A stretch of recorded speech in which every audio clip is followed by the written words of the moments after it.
suite, nous retrouvons Valérie Brochard pour le Focus. Arrêtons-nous aujourd'hui sur la réforme des retraites. La ministre de la Santé a jeté un pavé dans la mare en laissant entendre que l'âge de départ fixé à 62 ans pourrait être décalé. Valérie Brochard, vous en parlez avec Corinne Vignon. Elle est députée La République En Marche de la Haute-Garonne, membre de la Commission des Affaires sociales.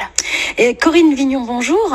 Alors, avec 33 députés, vous êtes chargée de mener la consultation nationale sur la réforme des retraites. Une réforme qui s'annonce quand même un peu compliquée, notamment concernant l'âge de départ à la retraite. Agnès Buzyn avait d'abord ouvert la porte à un éventuel allongement de la durée de travail, puis s'est ravisé dimanche en affirmant qu'aucune modification de l'âge minimal n'était envisagée. Mais ce matin, Benjamin Griveaux assure que cette question est bien au menu de la concertation. Alors dites-nous, qui a raison?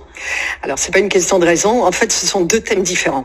D'une part, nous avons la réforme des retraites qui est menée par Jean-Paul Delevoye sous l'égide de la ministre de la Santé, et donc l'âge de la retraite est bien fixé à 62 ans. Ça ne bouge pas. Ça, c'est un premier point.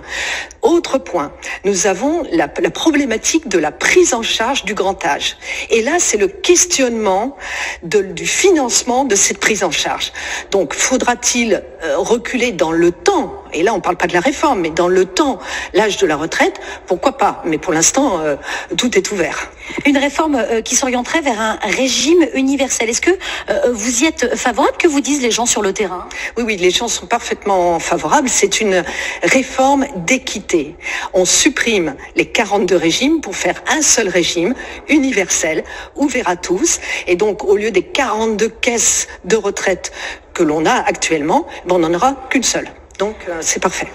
Quand pensez-vous rendre vos travaux? Est-ce que vous pensez que le projet de réforme sera présenté aux citoyens assez bientôt, dans les prochains jours, puisque on se rappelle de votre collègue Olivier Damézin qui milite pour un report de cette réforme. Il dit que ce serait plus opportun de la présenter en 2020. Vous en pensez quoi? Alors là, moi, je suis pas d'accord avec ça, pour la bonne et simple raison que je trouve que cette réforme arrive exactement au bon moment par rapport aux Gilets jaunes. C'est le timing parfait.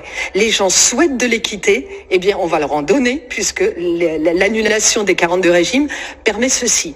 Donc, la loi sera votée en théorie en septembre 2019. En tout cas, elle arrivera à l'hémicycle en première lecture en septembre 2019, pour certainement un vote en début d'année 2020. Merci beaucoup pour ces réponses. Merci. Avec